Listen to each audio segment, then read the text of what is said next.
So why am I sharing that with you?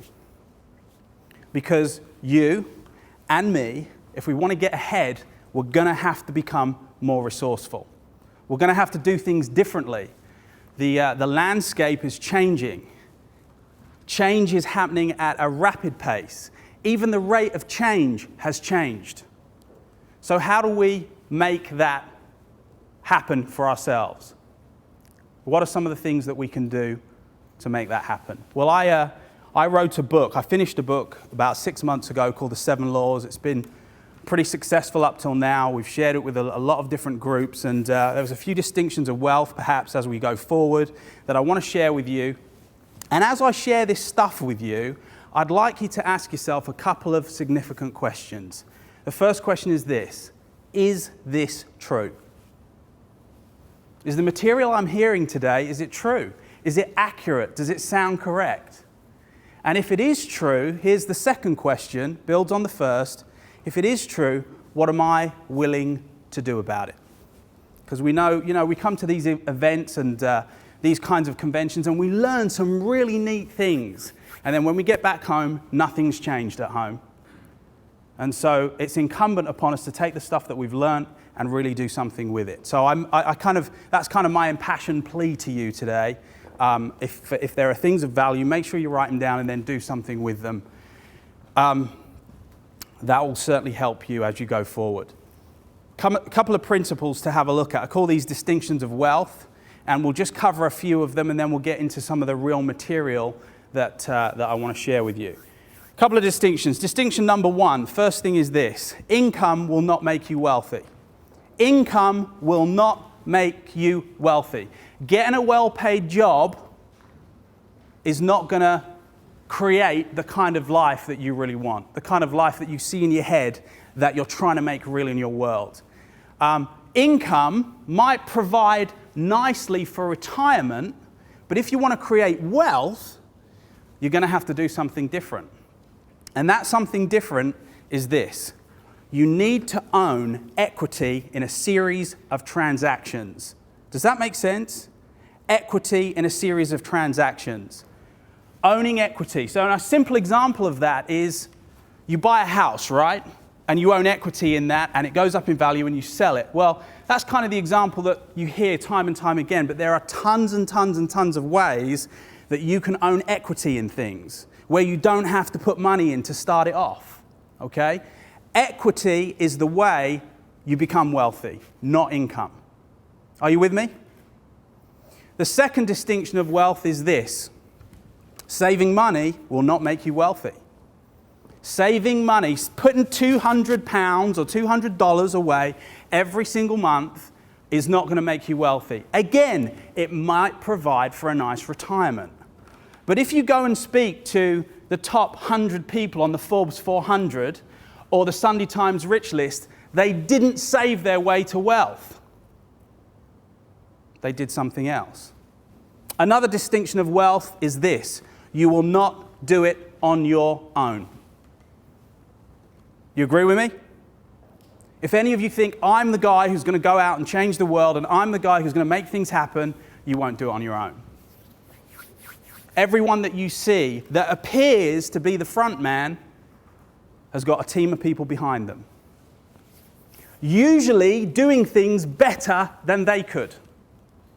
You know, when I got into business for the first time, it took me years to learn that, and it's obvious. It is such an obvious distinction, but I tried to do everything myself. So I wanted to learn coding, and I wanted to learn, email marketing, and I wanted to kind of understand how to find the right people, and I couldn't do all those things. I was crap at half of those things. But what I learned very quickly is start to hire people better than you. And here's a really important distinction. There will come a time in your business, if you're starting a business, where you're going to start paying someone or some people more than you pay yourself.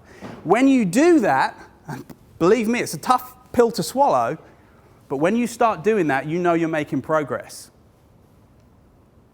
Another distinction of wealth.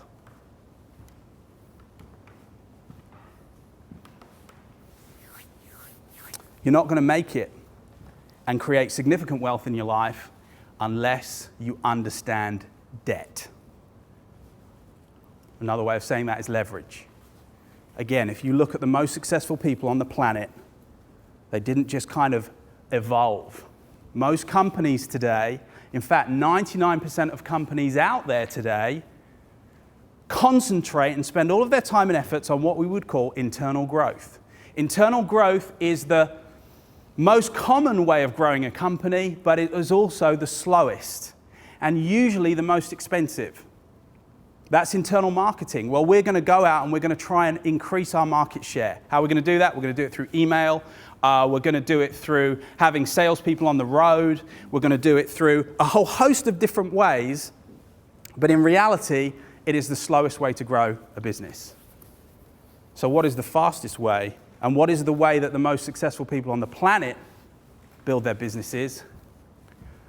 Through acquisition. You know, what do you think is better?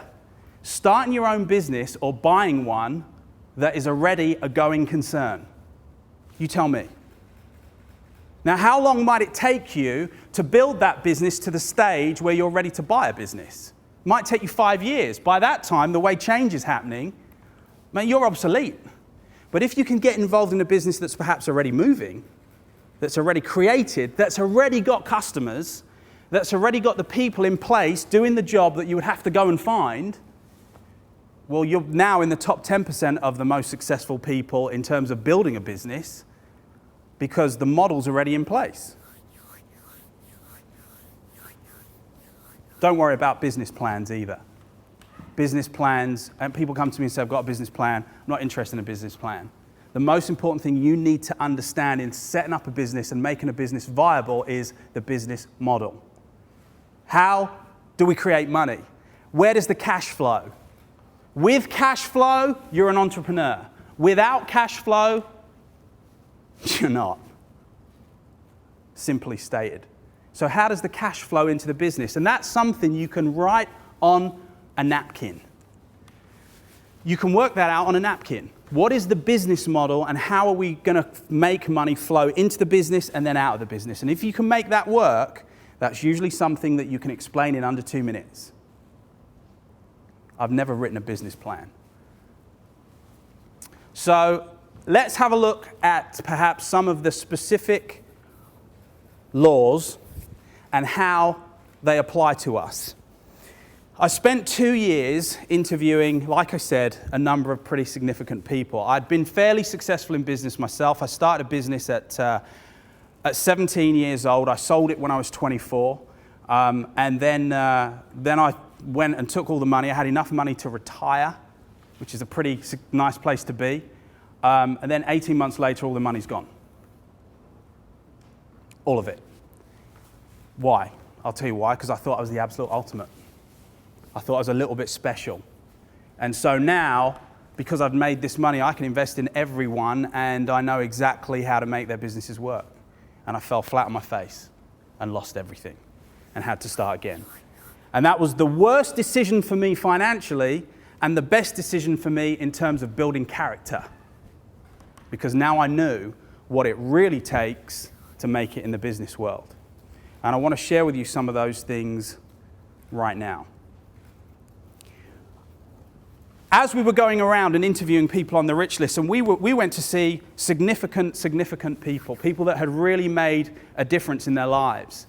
Perhaps another distinction that I failed to tell you a few minutes ago was this. Overnight successes, most of them are probably somewhere in the region of about 20 years in the making. Don't misunderstand that. Mark Zuckerberg is an exception. An exceptional exception. But for most of us, it's going to take the best part of our natural lives to build something that we're proud of.